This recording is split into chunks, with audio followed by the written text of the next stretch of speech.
Good evening, I'm Bob Schieffer. Straight talk from the generals. Our top commander in Iraq admits the number of Iraqi battalions able to operate alone is not increasing, it is decreasing. We'll start there tonight on what is turning out to be another bad day in the war. Then we'll cover these stories. I'm John Roberts at the White House. A new Chief Justice and new questions about who's next for the Supreme Court. I'm John Blackstone. A month since Hurricane Katrina, a week since Rita, and the South is still reeling. Fast and Furious. I'm Jerry Bowen with what's fueling the Western fires. Why Katrina may also go down as a cultural disaster. I'm Jim Acosta with Mississippi's lost historical treasures. This is the CBS Evening News with Bob Schieffer. We are putting Iraq first tonight because it's been another awful day in the war. There's news that 5 more American soldiers have been killed by a roadside bomb, and 60 Iraqis were killed and 70 more wounded by suicide car bombers. We'll get to that shortly, but we're starting on Capitol Hill, where our top generals had some depressing news today. The number of Iraqi battalions able to fight without U.S. support is not increasing, it's going down. Here's National Security Correspondent David Martin. One of the keys to American withdrawal is for Iraqi troops to take over the fighting. But today's hearing of the Senate Armed Services Committee revealed that the number of Iraqi units capable of operating on their own has actually decreased. Previous report was he had 3 battalions. Now we're down to 1 battalion. Right, and things change in the battalions. I mean, that would only be about 700 soldiers. But General George Casey, the senior commander in Iraq, insisted many more, roughly 20,000, can carry out operations backed up by American troops, and pointed out that in the recent assault on Tal Afar, Iraqi soldiers outnumbered Americans for the first time. So, have we lost ground? Absolutely not. President Bush, who met with Casey yesterday, has cited the buildup of Iraqi forces as one of the principal signs of progress. Now the increasing number of more capable Iraqi troops has allowed us to better hold on to the cities we have taken from the terrorists. But when committee members pressed Casey on when American troops can start coming home, the answers weren't reassuring. The next 75 days are going to be critical in what happens after that. 2 months ago, he sounded much more confident. I do believe we'll still be able to take some fairly substantial reductions after these elections in the spring and summer next year. Today, despite repeated attempts to pin him down, Casey remained vague on when and how many troops might come home. Are you planning on troop withdrawals for next year? I just said that, Senator. Yes. I mean, yes or no? Yes, Senator. I do believe that the possibility for troop condition-based reductions of coalition forces it still exists in 2006. Bob, Casey pointed out that the average insurgency lasts for 9 years, and he said there's no reason to believe the insurgency in Iraq will take any less time to deal with. All right, thank you very much, David. More than 140 people, 13 of them members of the U.S. military, have been killed in Iraq over the past 4 days now. The 5 Army soldiers whose deaths were announced today were on a combat operation near Ramadi, and the 60 Iraqis whose deaths we mentioned earlier were the victims of 3 suicide car bombers in the mostly Shiite town of Balad, which is north of Baghdad. Laura Logan is in Baghdad again tonight. It was a bit shocking to us to hear the general confirm today that there's only 1 battalion that is able to stand on its own. You're there. What do you make of what he said? The reality on the ground here is that if U.S. forces pulled out tomorrow, there wouldn't be any Iraqi battalion that could stand on its own without U.S. support, and that means everything from logistics to signals to heavy weapons to close air support. And the other big question mark is how significant is the penetration of the Iraqi security forces by the insurgents and by pro-Iranian militias, which raise huge questions over whether these forces can in fact be relied upon. Well, you've been out with these troops in the field on operations. How would you evaluate them right now? There certainly is a huge improvement over their ability a year ago as light infantry troops to lead the fight on the ground. But they can't do this without U.S. support. And it's very likely that you could still have embedded U.S. trainers here for the next 10 years. So people should expect that. All right. Thank you very much, Laura. A federal judge today ordered the Defense Department to release more pictures of prisoner abuse at Iraq's Abu Ghraib prison. The ruling in a lawsuit brought by the American Civil Liberties Union involves 87 photos and 4 videotapes not yet seen by the public. The government is expected to appeal, which could delay any release for months.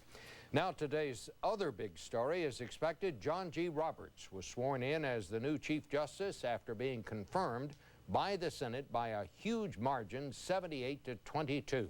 And who better to tell us about that than our own John Roberts? It is one of the most important appointments a president can make, and today President Bush stood by his man, sworn in as the 17th Chief Justice of the United States. So help me God. So help me God. The president made special mention of Roberts' son Jack, who stole the show back in July at the nomination announcement. We extend a special welcome to his wife Jane, their daughter Josie, and son Jack, a fellow who's comfortable with the cameras. Roberts himself couldn't resist joining in. We found a way to get Jack into the committee room, introduced to the committee, and back out again without any serious crisis. But on a more serious note, the conservative Chief Justice said he will remain faithful to the Constitution. With the help of my colleagues, I can pass on to my children's generation a charter of self-government as strong and as vibrant as the one that Chief Justice Rehnquist passed on to us. Now the attention turns to who's next to fill the critical swing seat being vacated by Sandra Day O'Connor. Consultants to the White House say, don't expect another O'Connor. I think at the end of the day, we're going to see a conservative appointed to the court for the seat of Justice O'Connor. And that is going to shift the balance in the Supreme Court. But that's the prerogative of the president. And it's the prerogative of the Democrats, who see this nomination as even more important than Chief Justice to fight that notion. This is a time when America is divided. If there was ever a time when we needed a consensus nominee, it is now. They're warning President Bush that he and the Republican Party don't have the same strength they did when Roberts was nominated. Some potential nominees have even drawn threats of a filibuster.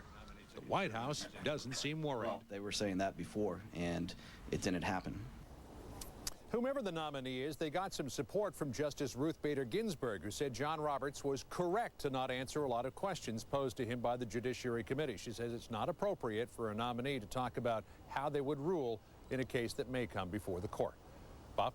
Thank you very much, John. So what will the president be thinking about as he decides who should be nominated to fill the next vacancy? Our political correspondent Gloria Borges on Capitol Hill tonight. Gloria, have you seen any clues so far about which way the president's going to go on this? I think we have seen some clues, Bob. The president has talked an awful lot about the importance of diversity, whether that's a minority or whether that's a woman. We also know his wife and Justice O'Connor have said that they'd like to see a woman in this seat. And the president has also said that he's looking outside the appellate courts, that perhaps he would appoint somebody who is not currently serving as a judge. And lots of people are speculating he could go to his own White House lawyer, who happens to be a woman. But it's going to be hard any way he goes, because there's a downside as well as an upside to any appointment for him now, politically.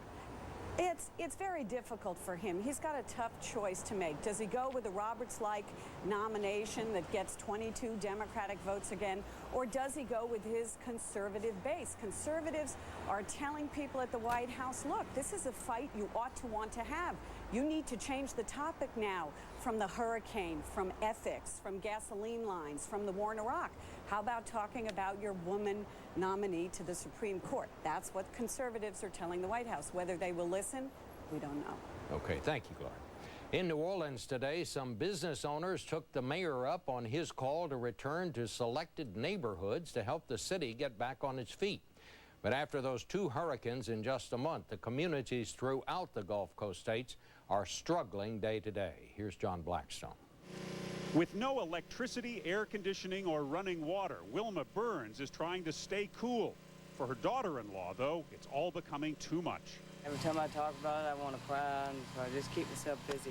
All across the South, the last month has been hurricane hell, smacked first by Katrina, then Rita, then a week of record-breaking heat. You know, have you slept in 110-degree weather lately? you know, and now my kids are in Crosby having to start school over there because I can't get anybody to help me out to find some place for us to go here. Together, the hurricanes have driven well over 1 million people from their homes. The Outhouse family has been living out of their pickup truck for a week. We got 3 children, and they've been complaining and griping, and we've been at each other's throats the whole time. Many of the displaced are also jobless. Latest figures show 279,000 are out of work because of Katrina, and more job losses from both hurricanes are expected. Closed refineries are fueling higher prices and fears of shortages. In Georgia, truckers spend hundreds filling their rigs. Ray Houston worries about getting diesel at any price. Well, I don't want to get caught with that now, because some days they said there's going to be a shortage. Here in Houston, there's growing concern about the cost of housing some 150,000 evacuees from New Orleans. The city's healthcare system alone is already out millions. Houston healthcare system stepped up to the plate when we needed to, and I hope that it will get the help that it needs to continue to do it and be available next time. Katrina evacuees are still living in Houston hotels. You'd like to get back home again? Yeah. Yes. Real bad. But amidst the hardship, there are tales of generosity, like the man who saw Chelsea Davis and her 7-week-old daughter in the hotel elevator. And he just put his hand in his pocket and gave me all the money he had. And I just started crying and told him thank you, because nobody has never done that for me. It gave her hope there's a brighter future after this month of hurricanes. John Blackstone, CBS News, Houston. And coming up next, Katrina's horror stories will separate the rumor from the reality in tonight's Inside Story. But first, more faces of the missing from the hurricane. Raheem Marshall is about 5 years old, has black hair, brown eyes, last seen in New Orleans, as was his sister, Sanile Marshall. She's about 18, 5'5", 145 pounds. And Alexander Ellis is about 5 years old. He disappeared in Metairie, Louisiana. If you have any information, please call 1-800-THE-LOST or go to missingkids.com. Officials in Louisiana today raised the death toll from Hurricane Katrina. They now say 923 people were killed in the state. That is still far from the 10,000 the mayor of New Orleans once predicted. A lot of speculation, a lot of rumor and reports in the immediate aftermath of the storm are turning out now to be flat wrong. Sharon Alfonsi now with tonight's Inside Story. In the hours after Katrina hit, New Orleans was a city that seemed to be overwhelmed with crime and residents who were out of control. Stories of rape and murder spread inside the dark corridors of the Superdome, rumors that culminated with confirmation from city officials. Our police officers have been in gun battles, running out of ammunition. On the Oprah Winfrey Show, New Orleans Mayor Ray Nagin fueled the country's worst fears. There are people standing out there watching dead bodies, watching hooligans killing people, raping people. But now, a month later, police are re-examining those reports, and they say they're simply not true. National Guard officials were called here to the Dome and told there were 200 bodies inside, including children with their throats slit. But when they got here, they found just 6 bodies. So you gave them 6 bodies, not 200. We did, no, 6. Lieutenant Colonel Thomas Barone was in charge of security at the Superdome. He said there was some fighting, but not the kind of horrifying violence that was widely reported. You were here pretty much 24/7 for a while. Yeah, absolutely. And you may have seen fights, but you said you never saw rapes. No. Never saw murder. No, not once. State health officials say 6 bodies were recovered from inside the dome, 4 from outside. None of those, to my knowledge, are homicide victims. And none were children. Still, those rumors may have hurt evacuees anyway. Relief workers were told not to respond to cries for help from the convention center because it was simply too dangerous. And while some police struggled to regain control of the city, investigators are now looking into whether others participated in the looting. A Times-Picayune reporter took these pictures of police taking DVDs from a local Walmart. Police announced today 4 officers have already been suspended. New Orleans now trying to clean up its city and its reputation. Sharon Alfonsi, CBS News, New Orleans. The hospital chain founded by Senator Bill Frist's family said today that the Securities and Exchange Commission has opened a formal investigation of the company. HCA officers gave investors a rosy picture of the company, even as they were dumping millions of dollars of their own stock before the price plunged. Frist, the Senate Republican leader, sold his HCA stock before the plunge, but he denies that he had any inside information. The SEC is investigating him as well. Still ahead, western wildfires. This one in Southern California got 10 times bigger today and threatened multi-million-dollar homes. In California today, Governor Arnold Schwarzenegger did what he said he would do. He vetoed a bill that would have made same-sex marriage legal in the state. Schwarzenegger said the issue should be decided by the voters or the courts. While most of us have been focused on hurricanes, wildfire season is suddenly opened again in the west with a fast-moving fire in Southern California. It raced through more than 17,000 acres of foothills and ridges around Chatsworth, threatening residents and dozens of expensive homes. Here is Jerry Boyne. It's the perfect firestorm raging northwest of Los Angeles, the biggest of 4 fires in Southern California, fanned by Santa Ana winds and feeding on the heavy brush that followed last winter's near-record rains. They're flying through the embers, through the smoke, through the fire. So threatening to canyon homes that water-dropping helicopters worked through the night, an operation usually avoided for safety reasons. And through the night, ember showers spread the blaze through the rugged horse country, forcing 450 people to evacuate. I can't let anybody in right now unless you're evacuating livestock. Keeping homeowners from reaching home. I just bought a house 2 months ago. They promised me there's never any fires here for 30 years. And now I'm trying to go home and I'm not allowed home. By daylight, 3,000 firefighters were on the line, and the loss was amazingly small. One industrial building where rocket engines were designed during the Cold War, and one house. On the Katrina scale of natural disasters, it doesn't even register, unless it's your house that's in danger. Caught fire while I was inside unloading as much stuff as I could. I could see the flames behind the house and then hear the windows cracking. Katrina has changed lives here, too. Home can always be replaced. We have insurance. You know, life is what matters most. And in another lesson from Katrina, FEMA has responded very quickly here, announcing it will pay up to 75% of the cost of fighting these fires, which began only yesterday. Bob? Thank you, Jerry. Next on CBS, the lost treasures of Mississippi, classic homes that survived war and the passage of time, but fell to Katrina. Thousands lost everything due to Hurricane Katrina, and many like Marilyn want to declare personal bankruptcy. After this storm, it just wiped us out. But a new law may make it harder to do. What's going on? Don't miss our Friday Consumer Alert. Tomorrow on the CBS Evening News with Bob Schieffer. Experience you can trust. And finally tonight, Hurricane Katrina took hundreds of lives and caused billions of dollars in damage. But as people have come back to the coast, they've discovered the hurricane also took with it a lot of history. Jim Acosta reports.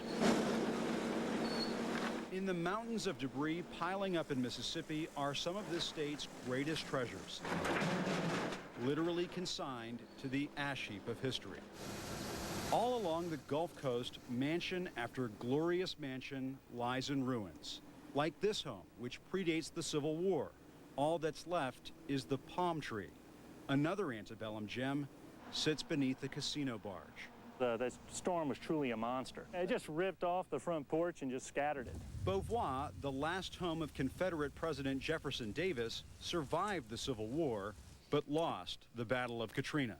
Just literally my mouth was just hanging open because I just couldn't believe it. The museum's director, Patrick Hotard, spends his days digging through the rubble, salvaging artifacts like this Confederate bullet or mini ball. That's an example of sort of the small items that we have to look for amongst all this rubble and debris. It's extremely trying on the soul. Beauvoir's rebel uniforms and rifles are drying out inside a climate-controlled facility. With all of this devastation, Katrina herself has made American history, leaving the South with its largest reconstruction project since the Reconstruction. We had a garden. Also wiped out by a runaway casino barge was this house built by Biloxi's freed slaves. So it just took my heart. The Pleasant Reed home was one of the region's only links to its African-American heritage. But that history, that piece of history, has been lost. It's been lost, but it's still in our hearts and in our minds. James Crowell, a museum board member, pledges all of it will be rebuilt. And this was a dream that the community had, and we cannot let that dream die just because of this catastrophe. Now, the state with such a turbulent history has a common dream. And years from now, people will be able to come back to this site and see the house, and they'll say, this is like how I remembered it. Making sure Mississippi's rich past has a future. Jim Acosta, CBS News, Biloxi. And that's the news. I'm Bob Schieffer, CBS News in New York. Good night. For news 24 hours a day, click on CBSNews.com. Brought to you in part by Walmart, working together with local suppliers to bring your community local goods, job opportunities, and low prices.